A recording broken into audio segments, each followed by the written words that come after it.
Broadcasting from the business capital of the world, this is the Podcast Business News Network. Welcome back to the show. We are joined by the one, the only, John Riggio, our amazing tennis player. He's a tennis pro. He's an architect. He wears many hats and just the most down-to-earth guy that I know. I've been talking to him for years. I've known him for. And every time we speak, there's always a new story. You know, it glues me. The celebrity stories of the people who he knows in the tennis world and the underground tennis world and all this, and let alone the other side of him as an amazing architect and that work. And seeing is believing, and he shows a lot of pictures, so I really love that, John. Welcome back today, John Riggio. How are you? Great. Hi, Jill. How are you? I'm fantastic. Great to see you here again. Tell us who John Riggio is in your own words. Yes. I usually talk about my architect profession, but I also have a lot of stories from years ago when I was a pro tennis player. And remembering all these stories, I have more and more things to say today. I have all kinds of different stories to continue from, which are really good. I think just to continue from last week, the story with the tennis player Mark Schumacher, Yes. just to finish off some interesting notes. Yep. Is he was a little older than me. He was originally from Wisconsin. He was the number 1 player over there. Wow. I just had to remember that. And one interesting thing about that whole story that was so tragic was, very possibly he might have just passed on. I mean, he might not have horrible things might not have really happened to him completely. You mentioned a lady was charged, right? Or you think? Yes. With his death? Yes. So what happened is, yes, that's correct. Yes, someone was arrested from the tennis center. I don't know what kind of charge or conviction they received, but they did, and they did get the video proof of that. And now what happened is, before this happened, I did stop over at his house a few times since he lived in the area. And I was talking to him about some tennis things about the National Tennis Center, and that's what I was explaining to him, that the National Tennis Center, they were really acting like a devil to everyone they're trying to do to stay in. So what happened is, from talking to him, he bought a whole security system and a whole service that had video cameras all over his house.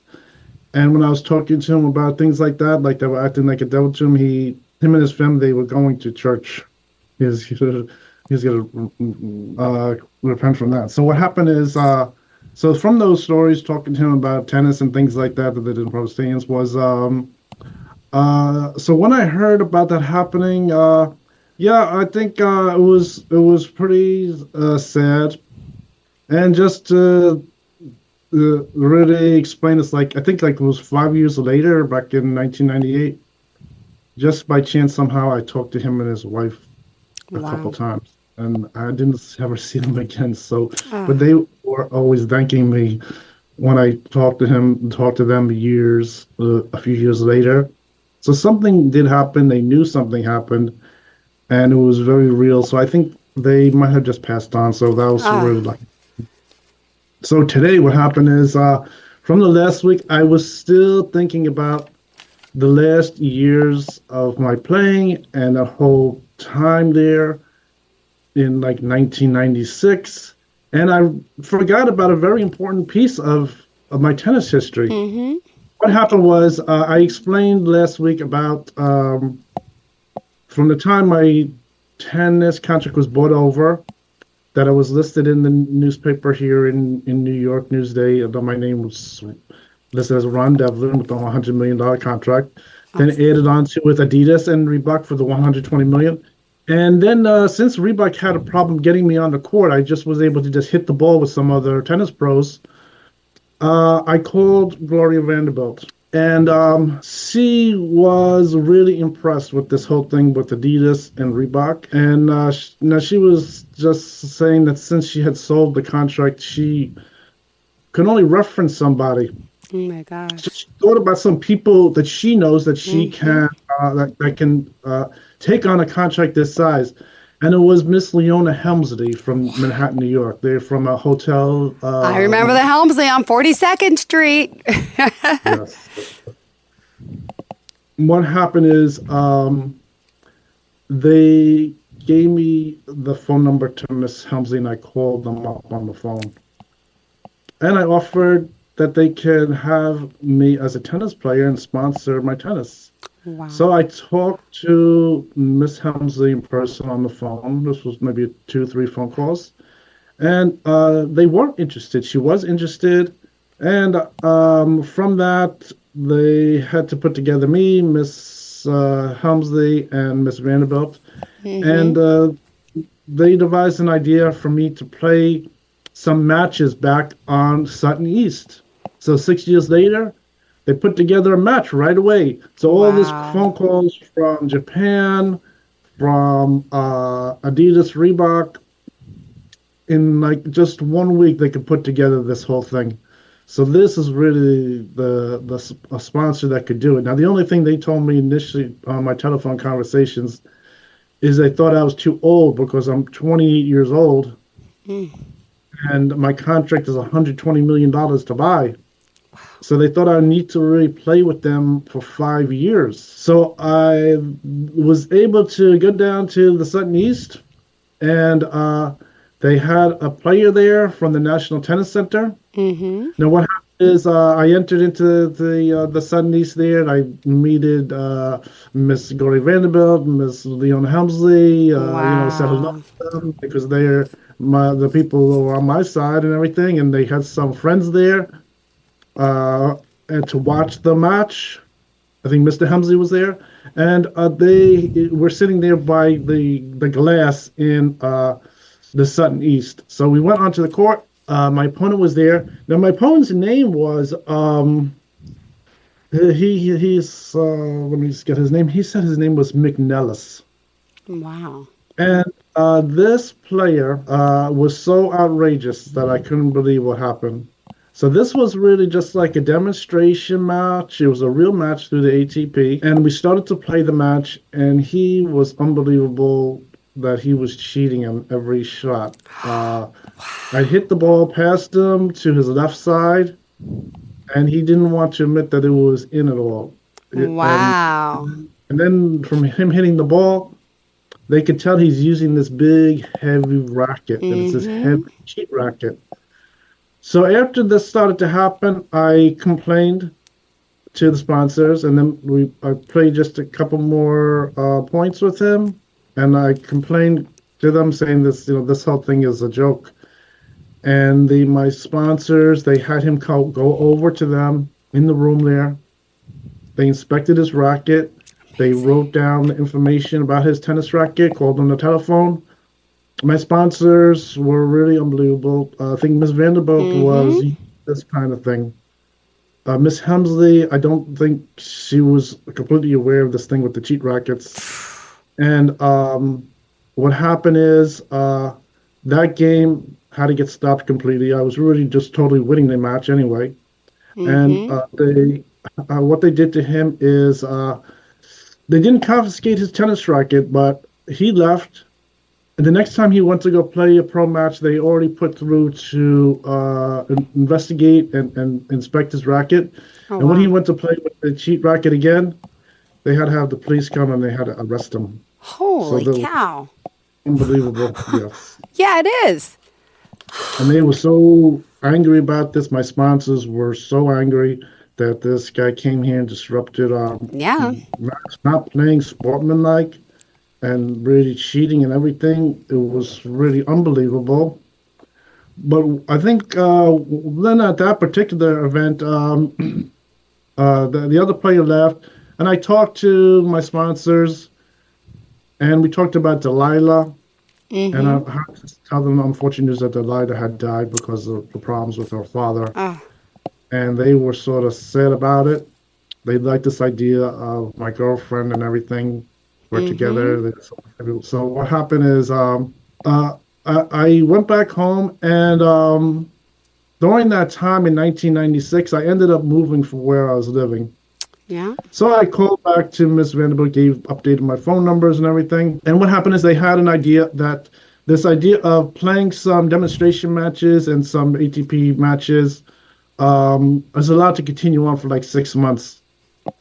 So during this time, Miss Leone Helmsley, she can research and see if she wants to try to buy this $120 million contract, maybe get them down in the price. Oh my gosh. And I also called over to Reebok, told them the good news that they got me back on the court right away, and they're interested in possibly buying the contract. And he was saying that they would, of course, have the whole thing negotiated with their lawyers. That, of course, he isn't negotiating the contract. So what happened is, since they know that I'm 28, going up to 29, and the contract size is so large, they had to think about if it's still feasible to do this. So what happened is that I was able to play some more matches. Mm-hmm. The matches, some of them were just warm-up matches. I think we didn't get to the point where I could really start playing the ATP tournaments again. But I was able to play a series of matches. The match after that first one that was horrible, I didn't win the match. I lost the next match. And, of course, I told them I need to play a number of matches to really sharpen up. I did continue to sharpen my game. I started to win matches. This player I had lost again, I got to play him again a couple of weeks later, and I was able to win against him. So it shows I was able to really start to play. Even though I'm 29 years old, my winning ability is still there. I was still able to play really good. So I played for a number of months, and the time extension of approximately 6 months started to come to an end. The Miss Leone Helmsley, I think, from the beginning was saying I was too old and the price of this too expensive to put the whole thing together and make the numbers work for them. And she wasn't able to buy the contract, so they didn't buy the contract. I was able to get some more playing in, and it was official pro matches back at the Sutton East. So it was pretty good. So this is sort of what happened is, unfortunately, so from the time from Mitsubishi to this time, which was a number of years, things started to get where I was getting older and was running out of time to continue playing. And I think originally, at the time when I was playing at Sutton East and they were selling my contract, I think they did contact Leone Helmsley as someone that might be interested to buy my contract. At that time, it was sold for the gross number $30 million. But I think they weren't available at that time to invest in my tennis. So since they weren't there, they were busy doing other things. They missed out on buying it for $30 million. And then when it came finally time to take a look at my contract, it was already up to $120 million. It was becoming too expensive, and I was getting older at 29. The really age limitation for playing the adult tennis is 36 years old. Wow. After 36 years old, you're really like a senior tennis player already. And I think on average, most people, they only play to maybe 30 years old at the most. Because what happens is, as you get older, you can't really win all the matches, and then when the percentage goes down, and then, of course, you start to go into like a retirement of playing. So that's what starts to happen. But I was able to play really good. I felt young. I didn't feel old. I was still in excellent shape. I had gone for a physical examination, and my fat percentage was still only 6%. I was really in excellent condition. So I was still able to play very young, and I thought I could still play. I think the amount of money and things like that, just thinking about the numbers, I think I could, of course, keep winning, and I think they could make all the money on the contract, but it's really their decision. They know the numbers and things like that, and it was getting too chancy since I was 29, and the price of the contract was so high. Oh my gosh. They couldn't add on to the contract. Now, I think Adidas and Reebok were somehow able to add on to the contract. They couldn't really add on to the contract or thought of any other type of idea to keep me playing there. Maybe there was some way to do that, but at the time, they weren't able to really do it. So that is what happened. So I think that was very interesting. And are you pulling up pictures, or what are you doing? Yeah, I just want to check my notes here. Oh, okay. So I think that was very interesting. And I think one interesting thing about the contract and at this time was also some things about sport business. And I think some of this also had to do with Delilah was with the sport business, usually what they do is like the money that would go to the player, they're not really allowed to pay the player directly unless it is reimbursing travel expenses. So the money usually would have to go to an agent. Optimally, you would have an agent, and then the agent could inflate the prices. And by inflating the prices, the player would get more money, the agent would get more money, and things would usually go better overall because he has his own input into it. And so that it was one interesting thing. Without the agent, the money has to usually go to like a parent. And the parent then would take the money and they could keep it in the checking account. They could keep it in a fund for them. In theory, the parent would then give the player, which is their child, some money to spend. And so that was very interesting what was happening. And what happened is, as far as that type of situation was concerned, was really for me, I didn't really have an agent. So the money was originally, the basic expenses went to the parents, and that's what really happened. Then, unfortunately, that type of problem was also happening with my girlfriend. Now, at the time, I had this experience of going to Hawaii to play the contract with the same owners of the $120 million contract, was to go to Hawaii, live there, and play some tennis with them. And in theory, it would start to go back to playing pro matches or something like that. So at this time, my girlfriend, Delilah, which was always part of my tennis. I think I had described that we had the picture together at the Fisher Open and things like that, and she was at the other tennis events. So she was really at a point where things were a little bit calm. She had gone through all kinds of crazy things that happened to her. And for one crazy thing that happened to her was her father started to take the fall, sort of, with a lot of different things, because he was someone who really liked my idea of tennis, and he used to play some tennis when he was younger. He played some ITF tennis. And what happened was somehow the whole thing really went so unbelievable that it's like a story that I think most people couldn't really believe.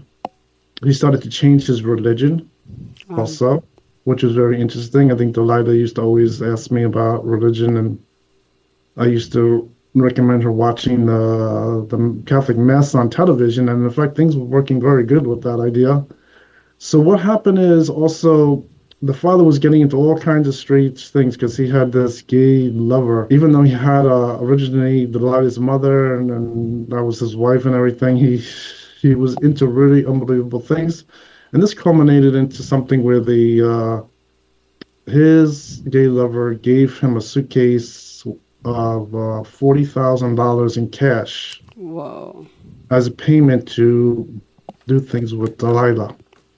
God. So what happened is I told Delilah at that time, because I was at the time trying to get together this idea of going to Hawaii, and I asked her to go to Hawaii with me, and she said yes, she wants to go to Hawaii. So what happened is with this suitcase of money is I told her that the suitcase is obviously counterfeit dollars. So she really couldn't believe it. And she went back to her father, got the suitcase of money, and brought it to the bank. We went to one of the local banks. And the local banks took the money, and they checked the money, and the whole suitcase had to get confiscated. It was almost all counterfeit. So what happened is the police came over, and they were involved with this whole thing with the counterfeit money. So all that money was pretty much lost. the whole thing was found out to have been just a joke. So I think not only was we're doing strange things, fooling Delilah, but they were obviously just fooling the father. The father Yeah. was trying to act a little smart the whole time when he was really good at outsmart everybody, was really getting fooled too. And so they lost that $40,000.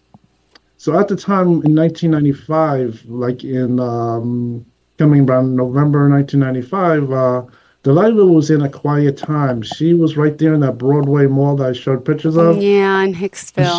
she still had the same job there working at Auntie Anne, even though she went to college and Yeah. everything, graduated from college. So what happened is she was interested to go to Hawaii. So the first trip was really a test to see if I could really meet those people and make something happen. And when I did meet, Yeah.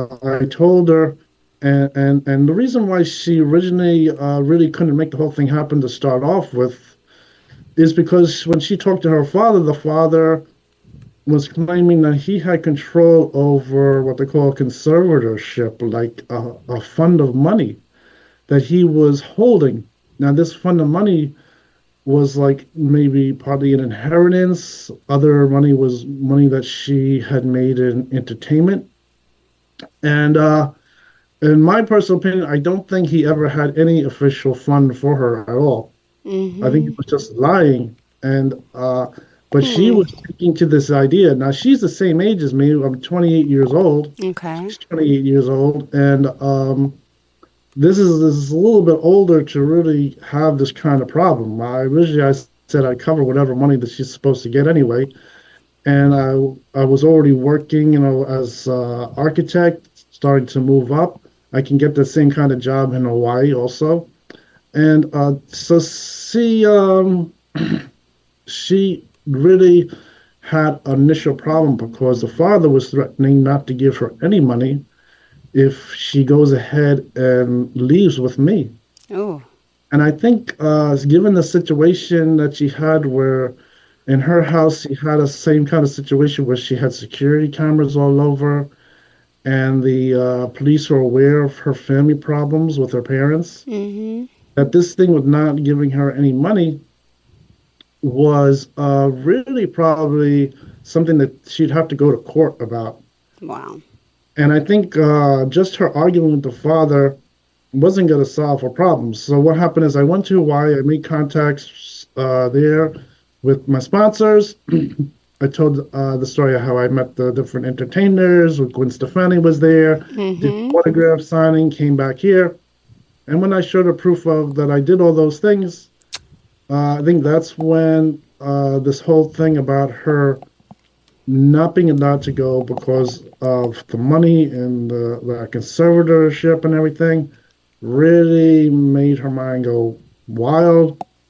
And she eventually just ran back to her home and must have had a dispute with the father, argument. Wow. I have no idea what happened. Just remembering the past, months later, I was talking to one of her best friends, and I did get the confirmation that there was a funeral. Ah. And they had a closed casket for Delilah. So that was really confirming that there was a real death took place. It was really her, it seems, and that's what happened. And then I think I had said on one of the previous things, the story was the father had immediately left the house, moved everything out, and was found dead in Florida. Ah. He was someone who started to get himself into a lot of involved with a lot of bad things, and he also ended up where he was no longer alive. So that's what happened, and that is all over the same issue of the money. I think one thing about him with the thing, when I was looking for an agent, I offered for him to become the agent, and he said, yeah, he sounds good. But then when he realized he doesn't have a license officially to become an agent, he couldn't. He put his name down that he was the agent, and then he started to get himself in big trouble. We weren't doing things with people who were just playing around. They really need official license. They need, in writing that he's an agent and everything like that. And I arranged an appointment for him to go down and just get his license, a time and date and everything. he didn't want to go. He was concerned that he was going to Yeah. get double crossed. So this is some things that were affecting myself. So this idea of him doing the agent work was really just like a lie. I think he was playing around with the daughter's life, and then he started to do it with me with that, and it really went to where I went to my lawyers, went to the government. They knew that this guy was supposed to have a license, and he had to show up to show he has a license because he claimed in writing that he was an agent. He wasn't really that aware Mm-hmm. that he needed the license. Wow. So, well, he's someone who originally wasn't born here in the U.S. I Okay. don't know what age he came. He was originally born over in Shanghai, China, but I don't know. He wasn't really aware of that. I don't know what kind of education and things like that. He wasn't necessarily fully aware of what's going on. But so when I explained what's going on, I patched the whole thing up for him. So all he has to do is go down to this. It was really like the tobacco agency. He just goes down there and he just applies for the license. They probably give it to him very easily. I Yeah. don't think he'll have a problem. And this would cover all of his legal problems. Things would potentially benefit. But I don't know. I think his personality, he was used to maybe just playing around with things like that, that it wasn't really real, wasn't in writing. I think his job really didn't make that much money from what I was told. He was working graphic arts. Oh my I was God. told he only maybe ended up with $20,000 a year. And I think it was Delilah that was earning the money to pay the bills. So that was, Oh, mother didn't work either. She stayed at home. So that was really an amazing story. So this whole thing with Delilah was really yeah. involved. We have a minute left. We have to Oh, wrap it up. okay. Go ahead, please. Thank you. And but that is really the very interesting thing about the sport business. And I think her problem with the father and her getting older, that she's 28, it was really sort of sad. And at that point, I was patching it up for her again, where she can make the move over to Hawaii with me for at least a minimum Oh, 3 years, probably have yeah. a marriage, something like that. But she, in fact, had a serious problem with this whole thing with the money, that she was supposed to receive the money and her father could just say she can't get any money, and that would stop her from doing what she wants. And this culminated into a big problem, and that was really sad kind of thing. She already had so many horrible Yeah. problems happening over the last previous years that this was a quiet time, and I gave her the whole thing to get out of her problems again, which I always like to do. And Yeah. when I first met her, I paid her clothing bill at the local clothes store in the mall. She had a bill when I was there. They told me directly too. She had to pay like $200 in clothing bill. Oh my. I paid the bill for her, got out of her troubles when she was younger. Mm. Her parents didn't pay her clothing bill, so I ended up paying her clothing bill when she Oh, was young. So we always had this thing going from the beginning to the end with her.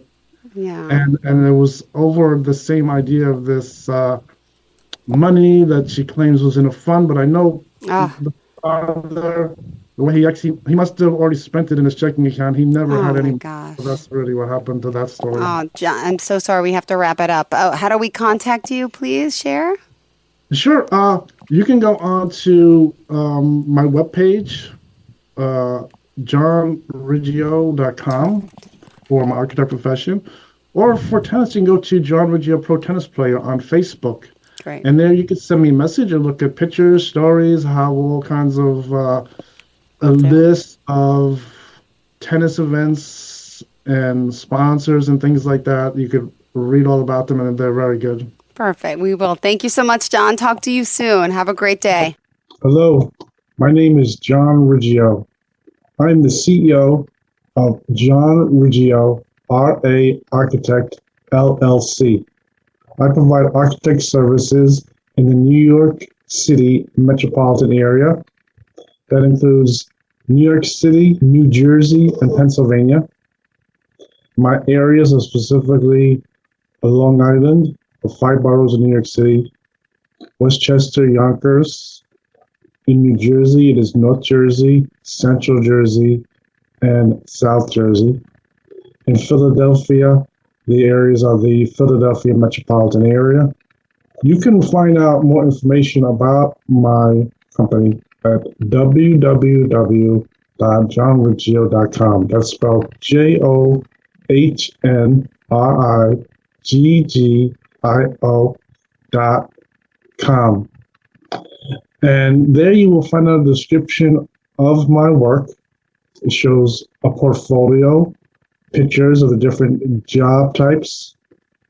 And I also have my contact information there. It shows my business address.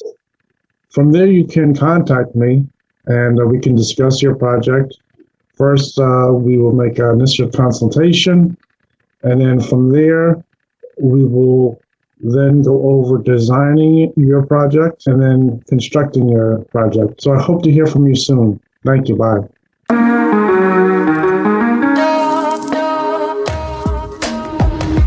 Broadcasting from the business capital of the world, this is the Podcast Business News Network.